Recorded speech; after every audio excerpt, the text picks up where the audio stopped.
గుడిమల్లం. ఇక్కడి శివాలయం చరిత్రకందనంత పురాతనం. ఇక్కడ వెలసిన శివలింగం ఎందరో శాస్త్రవేత్తలకు అంతుచిక్కని బ్రహ్మ పదార్థం. ఇది పరశురామ క్షేత్రం. తిరుపతికి 20 కిలోమీటర్ల దూరంలో ఉంది.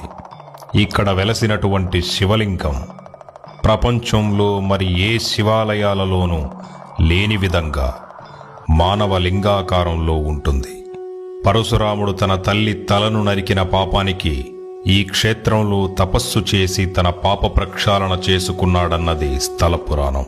ఈ శివలింగం ప్రత్యేకత ఏమిటంటే, ఎంతో మంది శాస్త్రవేత్తలు, ఆర్కియాలజీ డిపార్ట్మెంట్ వాళ్ళు ఎన్నో పరిశోధనలు చేసి చివరకు ఈ శివలింగం తయారు కాబడిన శిల ఏదైతే ఉందో అది ఈ భూప్రపంచానికి సంబంధించింది కాదు అని నిర్ధారించారు. ఈ ఆలయం అన్ని శివాలయాల్లాగా ఉండదు. దీని నిర్మాణమే చాలా ప్రత్యేకమైన శైలిలో ఉంటుంది. ఇందులోని శిల్ప సంపద అద్భుతంగా జీవం ఉట్టిపడుతూ ఉంటుంది. ఈ క్షేత్రం చుట్టుపక్కల ఎన్నో మానవాతీత సంఘటనలు జరిగినట్లుగా స్థానికులు చెబుతూ ఉంటారు. ఈ క్షేత్రం ఎన్నో అద్భుత విశేషాలకు నిలయం.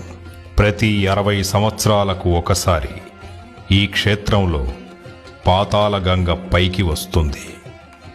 ఆ గంగ ఎక్కడి నుంచి వస్తుందో, మళ్ళీ ఎక్కడికి వెళుతుందో